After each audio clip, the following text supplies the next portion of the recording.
नमस्कार साथियों। एक अजीब सा सवाल है कि प्रारंभिक परीक्षा, आरएस परीक्षा को ही ले लीजिए।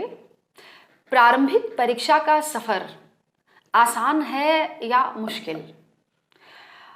सवाल इस मायने में थोड़ा अजीब है क्योंकि इस पर दो बहुत ही विरोधाभासी विचार सामने आते हैं, जवाब सामने आते हैं।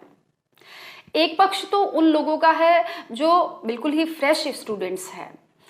उनका ये मानना है कि जब आपके सामने 4 ऑप्शन दिए हुए हैं और अगर आपने थोड़ी बहुत भी अगर पढ़ाई की है तो उन ऑप्शन को देखकर सही जवाब को टिक करना कोई बहुत बड़ी बात भी नहीं है, थोड़ा आसान ही है।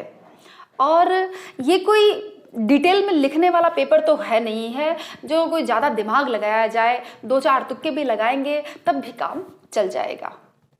जबकि दूसरा जो पक्ष है वो है भुक्तभोगी लोगों का, यानी वे लोग जिन्होंने इस परीक्षा का सामना किया है, वे इस परीक्षा को थोड़ा कठिन बताते हैं।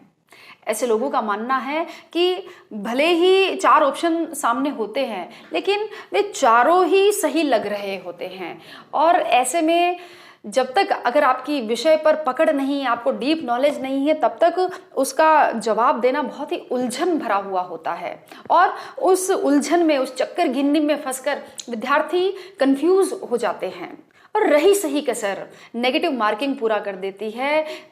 अंधेरे का तीर अपने ही गले की फांस बन जाता है। तो ऐसे में देखा जाए तो प्रारंभिक परीक्षा के इस पड़ाव को पार करना कोई पहाड़ फोड़ने से कम नहीं है। जब विचार इस तरह के हैं, 2 तरह के विचार हैं और दोनों ही बिल्कुल अलग तरह के विचार हैं, तो प्रश्न उठता है कि आखिर वास्तविकता क्या है? वास्तविकता सिर्फ यही है और सच्चाई बस इतनी सी है कि अगर आपकी तैयारी बहुत अच्छी है तो पेपर आसान है और अगर आपने पढ़ाई नहीं की है या मान लीजिए कि आपकी तैयारी ही ढीली ढाली है, आपने लापरवाही बरती है, तो फिर पेपर टफ है। और दूसरा जो फैक्ट है वो है तैयारी करने के तरीके में अंतर के कारण है। चूंकि प्रारंभिक परीक्षा वस्तुनिष्ठ होती है, यानी ऑब्जेक्टिव टाइप प्रश्न पूछे जाते हैं, कुछ विद्यार्थी ऐसे भी होते हैं जो इस प्रारंभिक परीक्षा की तैयारी भी वस्तुनिष्ठ ढंग से करते हैं और वही असफलता का या कठिनाई का कह लीजिए मूल कारण है। ऐसा करके आप अपने को ही धोखे में रख रहे हैं। यहाँ पर जरूरत है तैयारी के तरीके में बदलाव करने की। प्रारंभिक परीक्षा की तैयारी प्रारंभ से ही प्रारंभ करनी होगी। आपको अपने बेसिक्स को क्लियर करना होगा और मुख्य परीक्षा को ध्यान में रखते हुए ही पढ़ाई करनी होगी, तभी आप इस परीक्षा को पास कर पाएंगे। परीक्षा वस्तुनिष्ठ जरूर होती है लेकिन ये कोई आपके सतही ज्ञान की परीक्षा नहीं है। आपको यहाँ पर विषय के हर पक्ष का, हर बिंदु की आपको विस्तृत अध्ययन करना बहुत जरूरी है और उसमें भी दी हुई टाइम लिमिट में आपको उत्तर देने की प्रैक्टिस करना आना भी उतना ही इंपॉर्टेंट है। आपको लगता है कि प्रश्न बहुत साधारण है लेकिन उस साधारण होते हुए भी अपने आप में विशिष्टता लिए हुए होता है।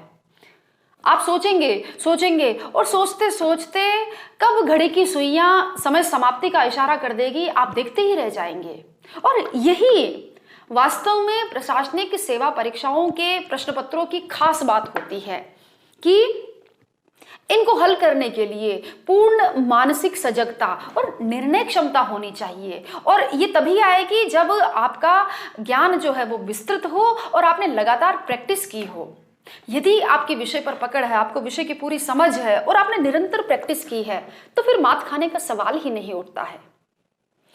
कोई भी परीक्षा आसान या मुश्किल नहीं होती है, हमारी तैयारी की दिशा ही हमें सफल या असफल बनाती है। जब आपके सामने एक लंबा चौड़ा पाठ्यक्रम हो और ये नहीं मालूम चल रहा हो कि क्या चीज पढ़ी जाए, क्या चीज छोड़ी जाए, प्रश्न कौन से इंपॉर्टेंट है, कौन से लेस इंपॉर्टेंट है, क्या पूछा जाएगा, क्या छोड़ा जाएगा, और जब कंपटीशन इतना टफ हो कि आपको प्रतिस्पर्धा देने के लिए लाखों लोग टक्कर में खड़े हो, तो वहां पर प्रारंभिक परीक्षा जैसी परीक्षा को पास करने के लिए जरूरी है कि अपनी पढ़ाई को स्मार्ट बनाया जाए, अपनी बेसिक्स की नॉलेज बढ़ाई जाए, अपने दिमाग की उर्वरा शक्ति को जगाया जाए और बार बार प्रैक्टिस की जाए। तो सफर आसान भी होगा और मंजिल भी जरूर मिलेगी।